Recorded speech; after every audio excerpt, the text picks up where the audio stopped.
అందరికీ నమస్కారం. Yoga physical and mental హెల్త్‌కి ఎలా ఉపయోగపడుతుంది? అలానే యోగా గురించి కలిగే సాధారణమైన సందేహాల గురించి వివరించడానికి మనతో పాటు ఉన్నారు న్యూట్రిఫిల్ యోగా ట్రైనర్ హారిక గారు. నమస్కారం హారిక గారు. నమస్కారం శరణ్య గారు. హారిక గారు, మీరు యోగా అనేది ఎప్పటి నుంచి మొదలుపెట్టారు? యోగాలో మీ జర్నీ గురించి కొంచెం చెప్పగలరా? తప్పకుండా అండి. ఫస్ట్ నాకు సైనస్ ప్రాబ్లం ఉండేది. దాన్ని కంట్రోల్ చేసుకోవడం కోసం యోగా చాలా మంచిదని చెప్పి తెలుసుకొని నేను ఫస్ట్ యోగా క్లాసెస్లో జాయిన్ అయ్యాను 2011 ఆ టైంలో. జాయిన్ అయిన తర్వాత ఒక 6 monthsలో నాకు మంచి డిఫరెన్స్ కనిపించింది. దాంతోపాటు యోగా చేయటం వల్ల హెల్త్ పరంగా చాలా మంచి డిఫరెన్స్ కనిపించింది. అలాగే మెంటల్గా కూడా చాలా పీస్ఫుల్గా అనిపించేది. ఆ సబ్జెక్ట్ మీద చాలా ఇంట్రెస్ట్ పెరిగి నేను యోగా నేర్చుకోవడానికి ట్రై చేశాను. ఒక గురువు గారి దగ్గర యోగా నేర్చుకొని నిదానంగా అందులో ప్రొఫెషనల్గా వెళ్ళాలి అంటే సర్టిఫికేషన్స్ కంప్లీట్ చేయాలి అని తెలుసుకొని Ayush certifications level by level complete చేసుకుంటూ వచ్చాను. ఆ సమయంలోనే డిఫరెంట్ యోగా ఇన్స్టిట్యూట్స్లో వర్క్ చేస్తూ వచ్చాను. అలాగే ఆయుష్ లెవెల్స్ కంప్లీట్ చేసి ఇంటర్నేషనల్ సర్టిఫికేషన్ కూడా కంప్లీట్ చేసి తర్వాత ఇంటర్నేషనల్ స్కూల్లో జాబ్ చేశాను. అప్పుడు చేస్తున్నప్పుడు నాకు ఇంకా ఏమనిపించిందంటే మనం ఫిజికల్గా ఎంత యాక్టివ్గా ఉన్నామో మెంటల్గా కూడా యాక్టివ్గా ఉండాలి అని నాకు ఇంకా డెప్త్గా అనిపించింది. ఇంకా సో ఆ నెక్స్ట్ నేను నాగార్జున యూనివర్సిటీ నుంచి సైకాలజీ కూడా కంప్లీట్ చేశాను. Okay, so yoga and psychology complete చేసిన తర్వాత నుంచి నేను కంప్లీట్ ఫ్రీలాన్సర్గా వర్క్ చేస్తున్నాను. ఇలాగ హెల్త్ సంబంధించిన ఇండస్ట్రీస్తో కొలాబరేట్ అయ్యి డిఫరెంట్ ఎంఎన్సీ కంపెనీస్కి అలాగే ఆర్గనైజేషన్స్కి నేను యోగా క్లాసెస్ చెప్తున్నాను. అండ్ ఈ జాబ్ నాకు చాలా సాటిస్ఫాక్షన్ కూడా ఇస్తుంది. అండ్ మీరు యోగాలో levels and different levels clear చేశానని చెప్పారు కదా, అవి ఎన్ని లెవెల్స్ ఉంటాయి? ఆ లెవెల్స్ ఏంటో వివరిస్తారు? యోగాలో లెవెల్స్ నేను యోగా మాస్టర్ లెవెల్ వరకు కంప్లీట్ చేశాను. అంటే లెవెల్స్కి డిఫరెన్స్ ఏముంటుంది అంటారు? ఫస్ట్ బేసిక్ లెవెల్ యోగా ఎలా చేయాలి, అసలు ఎందుకు చేయాలి, అలా బేసిక్ లెవెల్. తర్వాత యోగాసనాల్లో డెప్త్, తర్వాత థెరపీ లెవెల్. ఓకే, అలా డిఫరెంట్ వెర్షన్స్ ఉంటాయి. ఆ లెవెల్స్ అన్నీ కంప్లీట్ చేసుకుంటూ వచ్చాను. అంటే ఇప్పుడు జనరల్గా మామూలుగా యోగా అనగానే అందరూ మెడిటేషన్ అని అనుకుంటారు. అసలు నిజానికి యోగా అంటే ఏంటి? అది ఫిజికల్ అండ్ మెంటల్ హెల్త్కి ఎంతవరకు ఉపయోగపడుతుంది అంటారు? ఫస్ట్ యోగా అనేది ఓన్లీ మెడిటేషన్ మాత్రమే కాదండి, అలాగే జస్ట్ ఒక ఫిజికల్ ఎక్సర్సైజ్ మాత్రమే కాదు. యోగాలో మనకి యోగాసనాలు ఉంటాయి, ప్రాణాయామం ఉంటాయి, ధ్యానం మెడిటేషన్ అండ్ ముద్రాస్ అండ్ బంధాస్, ఇలా డిఫరెంట్ టైప్స్ ఆఫ్ థింగ్స్ ఉంటాయి. అయితే యోగాసనాలు అనేవి మనకి ఫిజికల్గా చాలా శక్తివంతంగా పనిచేస్తాయి. ప్రతి ఒక్క ఆసనము మనకి జాయింట్స్ మీద, మజిల్స్ మీద, అలాగే వెన్నుపూస మీద మంచి రిజల్ట్ అనేది వస్తుంది యోగాసనాలు చేయటం వల్ల. నెక్స్ట్ ప్రాణాయామం చేయటం వల్ల లంగ్స్ కెపాసిటీ అనేది చాలా చక్కగా పెరుగుతుంది. ఓకే, అలాగే బాడీ మొత్తం ఆక్సిజన్ సప్లై చక్కగా అందుతుంది. That is second step. Meditation, మనకి కాన్సన్ట్రేషన్ లెవెల్స్ చాలా బాగా పెరుగుతాయి, చేసే ప్రతి పని మీద ఫోకస్ చేయగలుగుతాం. సో ఇలాగా యోగాలో ఇన్ని రకాల వేరియేషన్స్ ఉన్నాయి.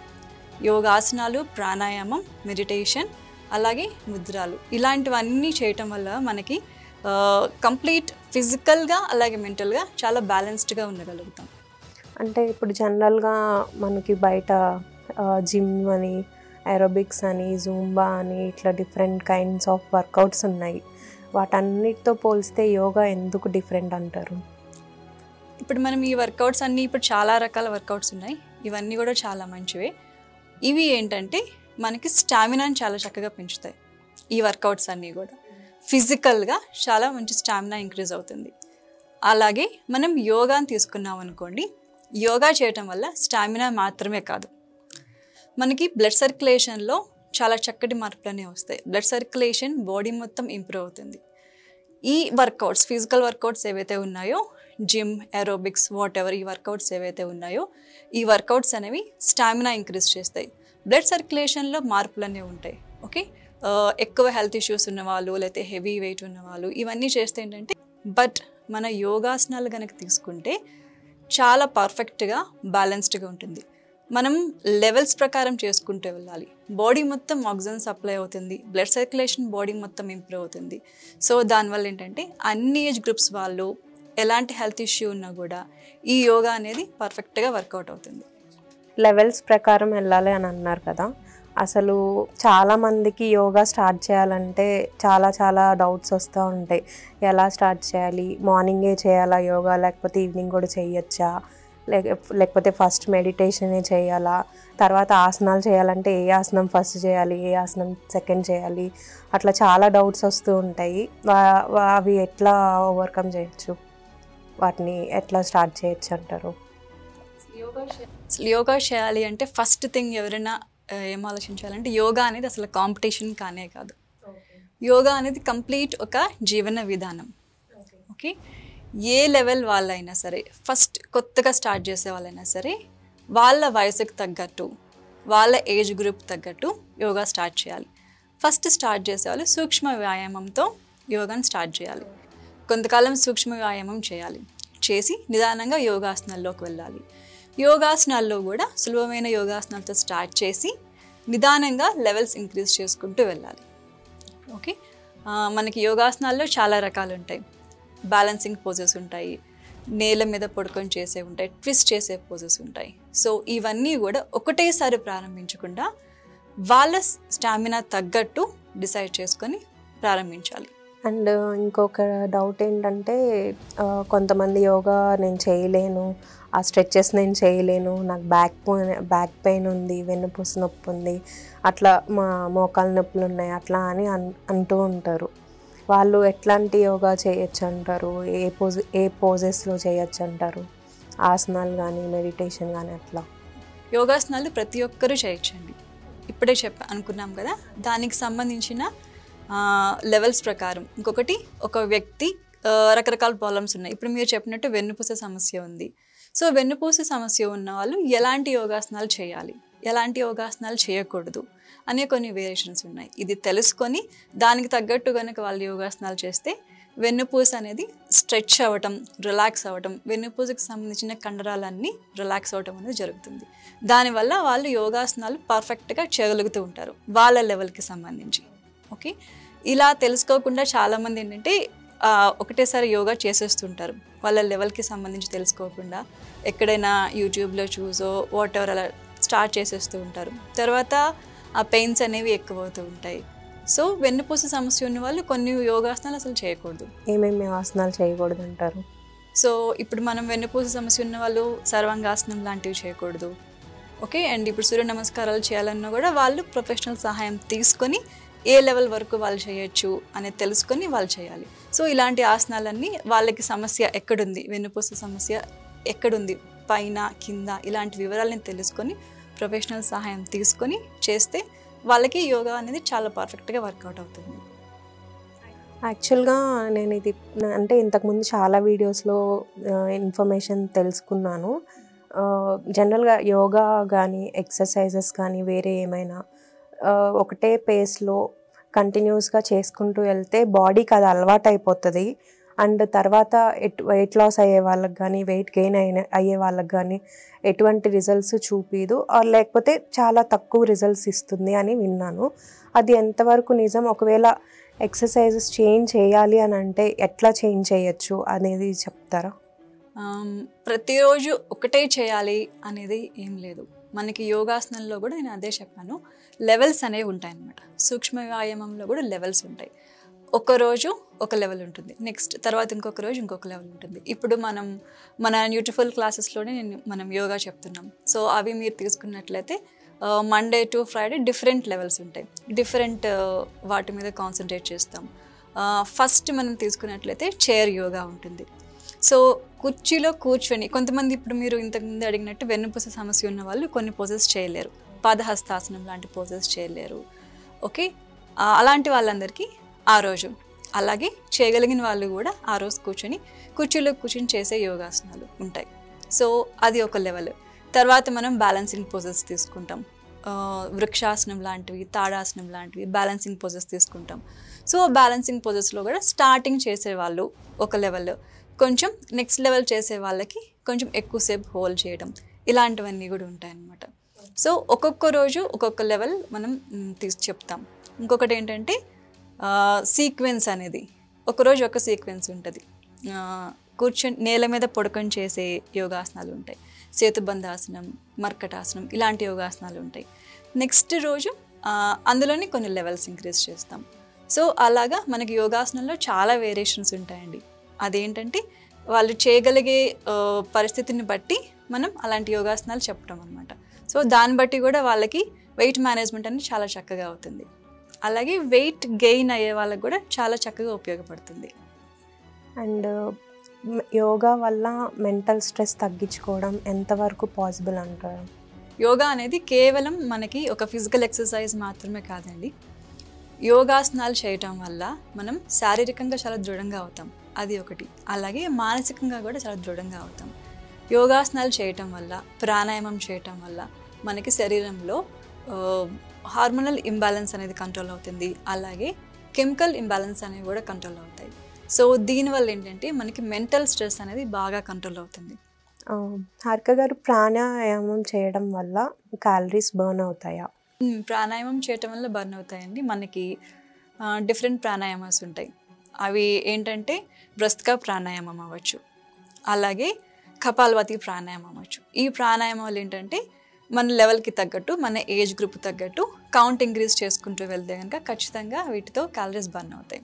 కానీ ఇవి చేసేటప్పుడు చాలా రకాల జాగ్రత్తలు తీసుకోవాలి. కపాలభాతి ప్రాణాయామం, భ్రస్త్రికా ప్రాణాయామం చేసేవాళ్ళు హై బీపీ ఉన్న వాళ్ళు చేయకూడదు. సో దీనికి సంబంధించిన జాగ్రత్తలు తీసుకొని ఈ ప్రాణాయామాలు చేస్తే కనుక క్యాలరీస్ బర్నింగ్ చాలా బాగా అవుతుంది. అలాగే యోగాసనాలు, ప్రాణాయామాలు రెండు కలిపి చేస్తూ ఉంటే కూడా మనకి క్యాలరీస్ బర్నింగ్ అనేది అవుతుంది. ఇప్పుడు ప్రజెంట్ జనరేషన్లో చూసుకుంటే చాలామంది వర్కింగ్ మెన్ ఆర్ ఉమెన్ ఎక్కువైపోయారు. వాళ్ళకి యోగా ఎంత ఇంపార్టెంట్, యోగా చేయడం అనేది ఎంత ఇంపార్టెంట్ అంటారు? ఇప్పుడు ప్రజెంట్ జనరేషన్లో వర్క్ చేసే వాళ్ళు చాలామంది ఉన్నారు, మెన్ అండ్ ఉమెన్. అలాగే వాళ్ళు డిఫరెంట్ షిఫ్ట్స్లో వర్క్ చేస్తున్నారు, అది కూడా ఒక ప్రాబ్లం. ఓకే, ఇప్పుడు యోగా చేయటం అనేది మనం పొద్దున్నే చేయటం చాలా ఉత్తమం అని చెప్పుకుంటాం జనరల్గా, సూర్యోదయానికి ముందు. సో ఆ సమయంలో వీలైన వాళ్ళు ఖచ్చితంగా చేస్తే చాలా ఉపయోగకరంగా ఉంటుంది. కానీ కొంతమంది నైట్ షిఫ్ట్ చేస్తారు. సో వాళ్ళకి ఎలాగా అంటే వాళ్ళు కూడా ఒక టైం సెట్ చేసుకొని, ఈవినింగ్ ఒక టైం సెట్ చేసుకొని ప్రతిరోజు చేస్తే కనుక మన బాడీ దానికి తగ్గట్టే ట్యూన్ అవుతుంది. కాకపోతే యోగా చేయడానికి మెయిన్ రూల్ ఏంటంటే పరగడుపునే ఉండాలి. ఏదైనా తిన్న వెంటనే, తాగిన వెంటనే అస్సలు చేయకూడదు. ఆ రూల్ కనుక పాటిస్తూ ప్రతిరోజు ఒకే సమయానికి యోగా చేయగలిగితే చాలా మంచి ఫలితాలు ఉంటాయి. ఇంకొకటి, పర్టికులర్గా వర్క్ చేసే వాళ్ళైనా అవ్వచ్చు, ఇంట్లో ఉన్న వాళ్ళే అవ్వచ్చు, లేకపోతే ఏదైనా బిజినెస్ చేసే వాళ్ళైనా అవ్వచ్చు. మాకు అస్సలు టైం ఉండదండి చేయటానికి, and at the same time మాకు స్పేస్ కూడా ఉండదు, మేమేం చేయలేము అని చెప్పి ఫస్ట్ అదొక ఇంప్రెషన్తో అలా ఉండిపోతారు. సో వాళ్ళందరికీ నేను ఇచ్చే సలహా ఏంటంటే ఎవరైనా ఎప్పుడైనా ఎక్కడైనా చేయొచ్చు. ఓన్లీ థింగ్ ఏంటంటే కొన్ని రూల్స్ మెయింటైన్ చేయాలి. ఒకటి, పరగడుపున ఉండాలి, that is first rule. Second rule ఏంటంటే మీకు గంట టైం లేదు, ఓకే, ఫస్ట్ ఒక అరగంటతో స్టార్ట్ చేయండి. అరగంట కూడా టైం లేదు, ఫస్ట్ ఒక 10 minutes సూక్ష్మ వ్యాయామంతో స్టార్ట్ చేయండి. ఓకే, దానివల్ల ఏంటంటే బాడీ స్ట్రెస్, వెన్నుపూసకి సంబంధించిన స్ట్రెస్ అనేది రిలీజ్ అయిపోతుంది. అసలు మేము చేయలేమండి యోగా, మా వల్ల కాదు అని అనుకుంటారు కొంతమంది. సో ఇప్పుడు ఏంటంటే మనకి చాలా రకాల స్టైల్స్ వచ్చేస్తున్నాయి. సో కుర్చీలో కూర్చొని చేయొచ్చు. ఫస్ట్ ఎక్కువ మనం సఫర్ అయ్యేది లాంగ్ అవర్స్ కూర్చోవటం వల్ల వెన్నుపూస మీద విపరీతమైన ఒత్తిడి పడుతుంది. అలాగే గ్లూట్ మజిల్స్, మోకాల మీద ఎక్కువ ఒత్తిడి పడుతుంది. సో అట్లీస్ట్ ఈ స్ట్రెస్ లెవెల్స్ తగ్గించుకోవడానికి కుర్చీలో కూర్చొని కొన్ని రకాల యోగాసనాలు చేయొచ్చు. అవి ఒక 10 minutesలో అయిపోతాయి, 15 minutesలో అయిపోతాయి. అవి ప్లాన్ చేసుకొని అవి మాత్రం చేయండి ఫస్ట్ స్టెప్.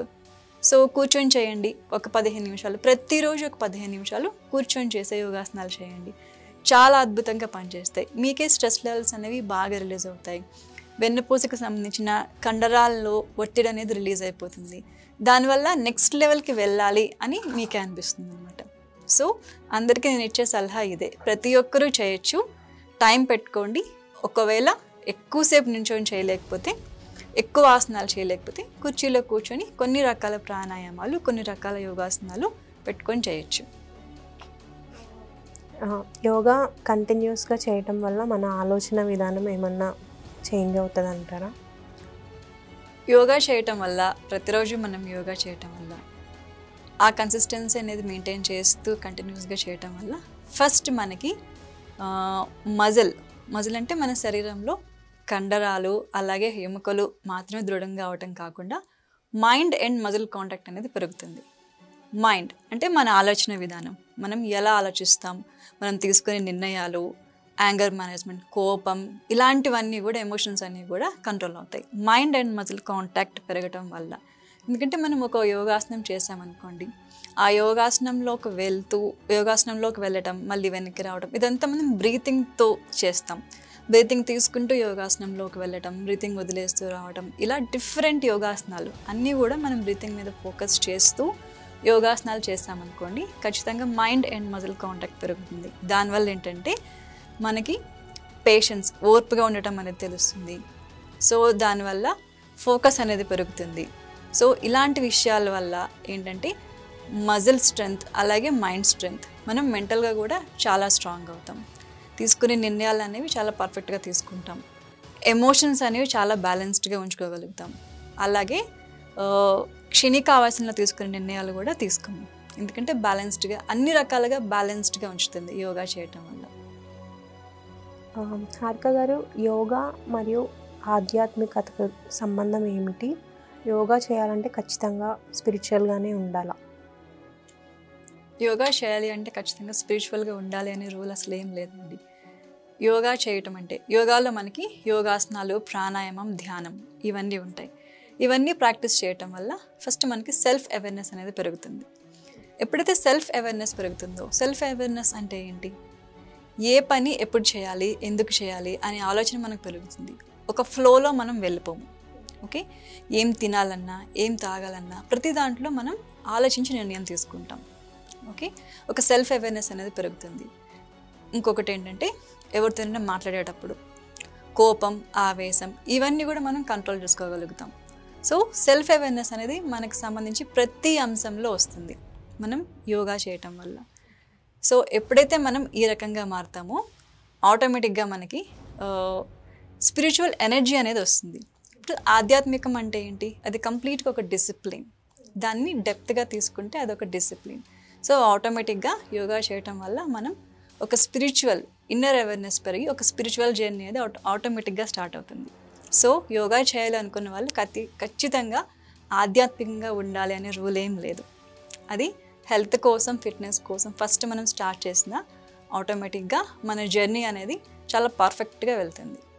హారిక గారు, చివరిగా మన వ్యూవర్స్కి మీరు ఏమన్నా మెసేజ్ చెప్పాలనుకుంటున్నారా యోగాకు సంబంధించింది?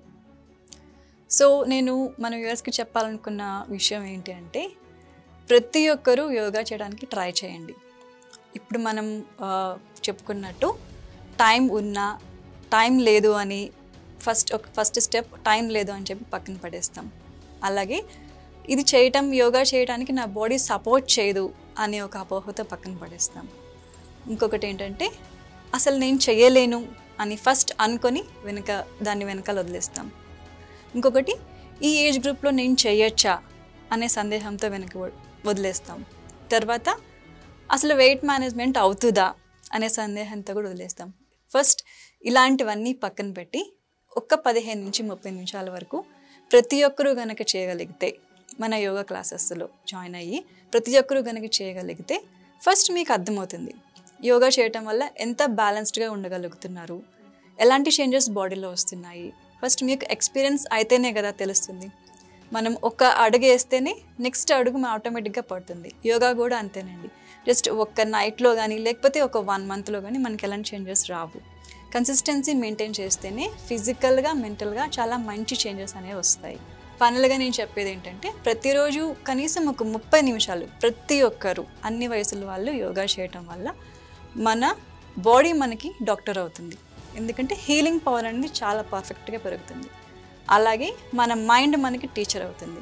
మనం తీసుకునే ప్రతి నిర్ణయం, అలాగే మన ఆలోచన విధానం చాలా పర్ఫెక్ట్గా పనిచేస్తుంది. మనమే ఆలోచించుకునే శక్తి అనేది వస్తుంది. సో ప్రతి ఒక్కరూ కనీసం ఒక 30 నిమిషాలు యోగా చేయాలని నేను కోరుకుంటున్నాను. చాలా మంచి ఇన్ఫర్మేషన్ ఇచ్చారు హారిక గారు. చాలా ధన్యవాదాలు. థ్యాంక్ యూ అండి. ఇలాంటి మంచి కంటెంట్ కోసం న్యూట్రిఫుల్ని ఫాలో అవ్వండి. న్యూట్రిఫుల్ యాప్ డౌన్లోడ్ చేసుకుని డైలీ మీరు తినే ఆహారాన్ని ఫుడ్ ఎంట్రీస్ చేసి మ్యాక్రోన్యూట్రియంట్స్ క్యాలిక్యులేట్ చేసుకోండి. అలానే ఆ ఫుడ్ ఎంట్రీస్ చేయడం వల్ల మీకు weekly once exciting gift vouchers కూడా గెలుచుకోండి. ధన్యవాదాలు.